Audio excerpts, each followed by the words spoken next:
Hello and welcome to Rajya Sabha News. I'm Tina Jha. Let's begin with the headlines. Rajya Sabha passes Insurance Amendment Bill 2021. The bill raises foreign direct investment limit in the insurance sector to 74% from the current 49%. Finance Minister Nirmala Sitharaman says increase in FDI to improve insurance penetration in the country.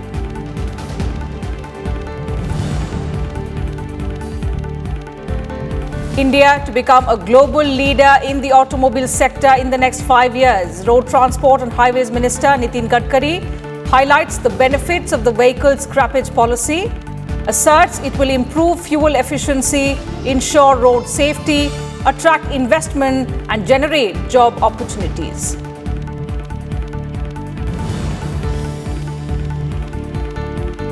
Internet should not become monopoly of a few, cautions Information and Technology Minister Ravi Shankar Prasad in Rajya Sabha. Says government welcomes dissent but cannot allow misuse or abuse of social media.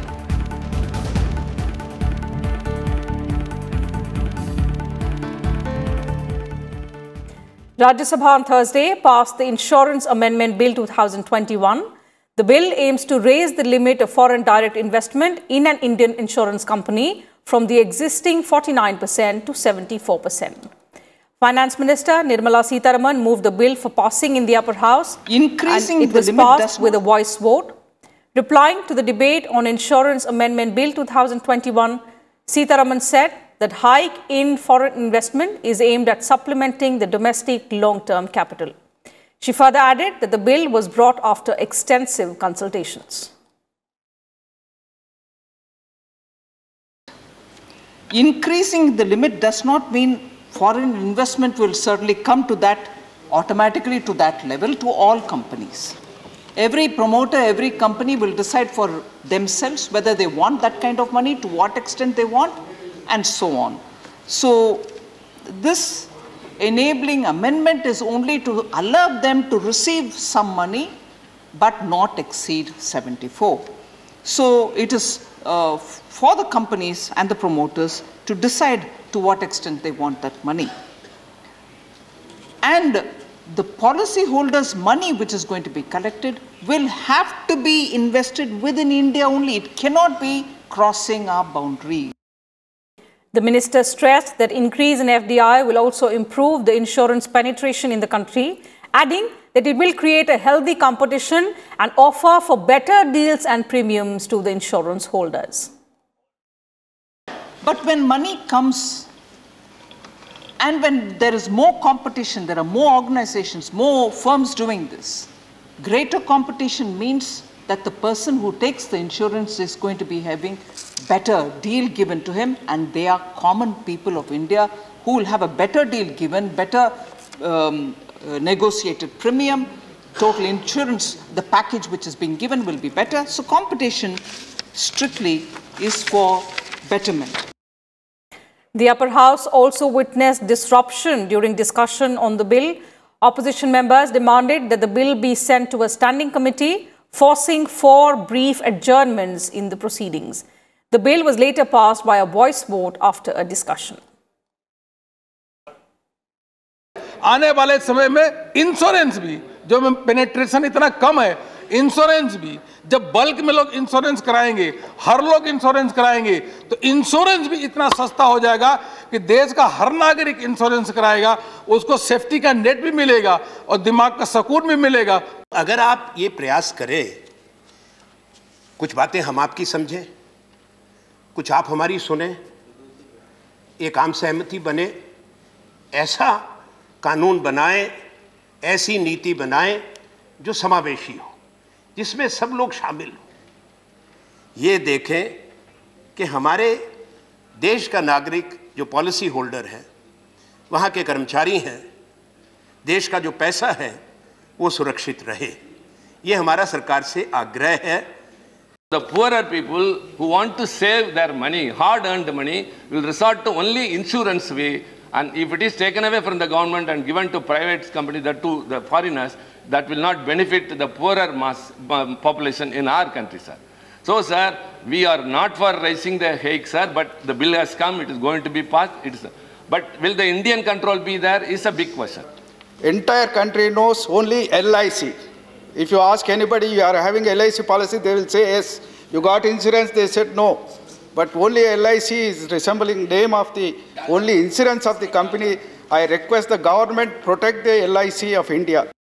हम sovereign state हैं और ये एक पुराना समय ऐसा नहीं है।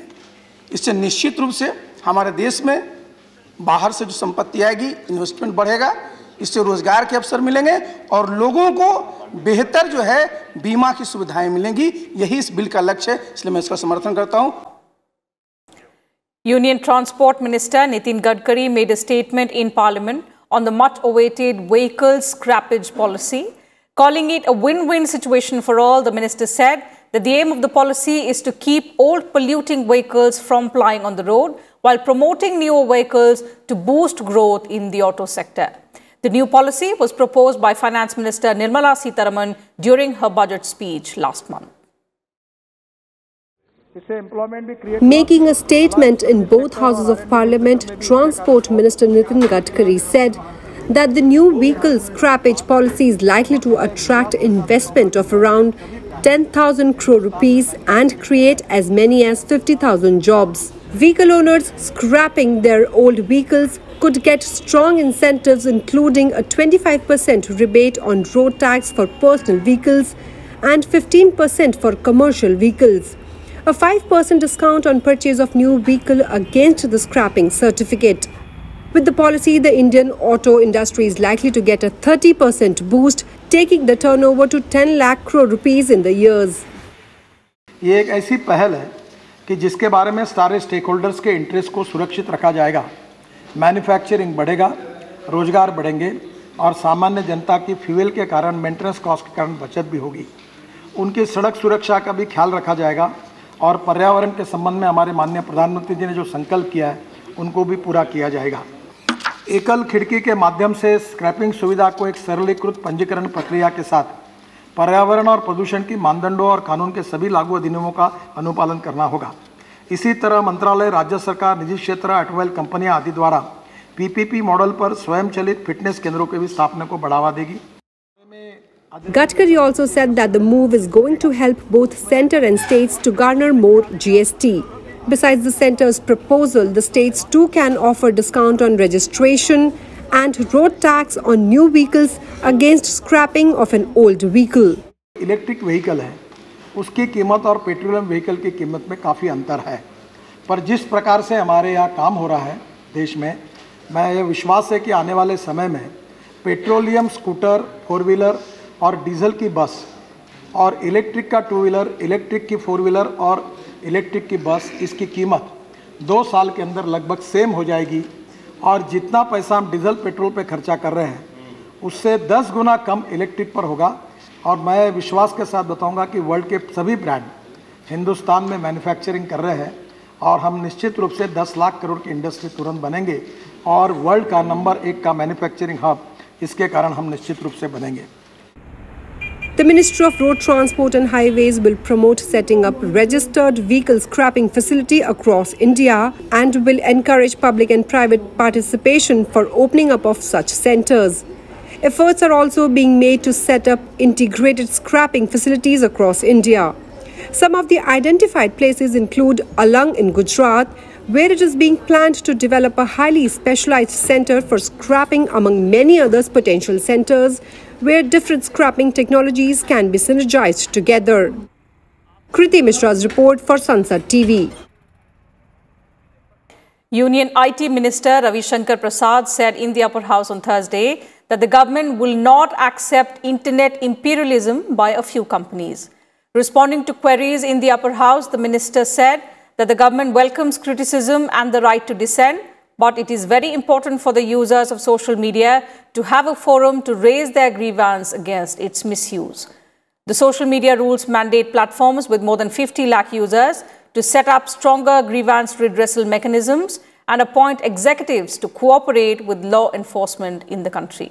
He also said that social media platforms should have checks for their content. He reiterated that companies can earn money, but they should follow guidelines. India is proud to have nearly 140 crore users of social media, sir. LinkedIn, WhatsApp, Twitter, Facebook, sir. They are free to do business in India. They have empowered ordinary Indians. They ask questions. The government welcomes dissent, sir. Internet is a powerful invention of human mind, but it should not become the monopoly of few. And we have taken a position, any attempt to create imperialism of internet by few companies is not acceptable. तो लोकतंत्र में आलोचना का हम स्वागत करते हैं, लेकिन एक बात आपने बहुत सही कही, कुछ लोग जो ज्ञान देते हैं और आप हैं कौन बताते नहीं हैं, तो इस नए गाइडलाइन में हमने इस बात का प्रावधान किया है कि social media company voluntary verification लेंगी उनके यूजर्स से, वॉलंटरी, कोई दबाव नहीं है, सरकार उसके बाहर है. And members raised issues of public importance in the House during zero hour. Member Jyotiraditya Scindia raised concern over rising cases of malnutrition among children and women, while Banda Prakash raised the issue of reservation not being properly implemented in higher education institutes like IITs and IIMs. Members also expressed concern over the rising pollution levels in Delhi NCR. Out of 30 most polluted cities, 22 are in NCR region, and most of them in Haryana and Western UP. Last year there was a marginal improvement due to COVID lockdown, but in totality, efforts have gone in smoke. I, through you, request the concerned agencies to take non-populist measures or drastic measures to reduce the pollution, to save the health of the NCR region, because there are 54,000 premature deaths in Delhi because of air pollution. Early reports suggest that the proportion of COVID-19 deaths attributed to air pollution exposure ranging from 7% to 33%. It is a matter of serious concern that Delhi is, again, after for past 3 years, has been nominated as the most polluted capital city of the world. It's not only students losing 1 year of education, it's the larger fallout, both social and economic, on the country. And this is an issue which has, now it is 1 year, sir, complete 1 year after the lockdown started. Therefore, high time, alarmed by the new surge of the second wave, which is coming, and many states are affected, many cities are going in for lockdown, students will continue to be in a state of mental stress. Charitable शैक्षणिक संस्थान जो income tax से मुक्त है लेकिन GST से मुक्त नहीं है, फलतः ऐसी शिक्षण संस्थानों में भवन निर्माण तथा आवश्यकतानुसार इंफ्रास्ट्रक्चर पर जीएसटी का बोझ पड़ता है, जबकि इन संस्थानों को इनपुट टैक्स क्रेडिट भी नहीं मिलता है. इसका फ़ायदा चैरिटेबल शिक्षण संस्थान को नहीं मिलकर सीधे बिल्डर और शैक्षणिक संस्थान के सामग्री सप्लायर को इसका लाभ मिल जाता है. इस तरह के शैक्षणिक संस्थानों को इनकम टैक्स की तरह जीएसटी से भी मुक्त कराया जाए, ये एक सराहनीय कदम होगा. 44 million families living under less than 4,800 rupees a month. So affordability is a major issue. The process to secure the refill is also another major issue. Under the DBT, the beneficiary has to pay the amount and then wait for the subsidy to come into his account. So a huge challenge for the poor families, sir. I sincerely urge through you, sir, that the government should reconsider, restructure the Ujjwala scheme. An additional monetary incentive be given to encourage refills, as recommended also by the Committee on Petroleum and Natural Gas in 2020, and a system be devised that is practical and works for the poor. केंद्र में एक स्वतंत्र कुपोषण उन्मूलन प्राधिकरण का हमें स्थापना करना होगा, ताकि इस कुपोषण को मिटाने के लिए मिशन मोड के तहत पर जमीनी स्तर पर हम लोग कार्य कर पाएं. So that's it from us in this bulletin. Thank you for your time.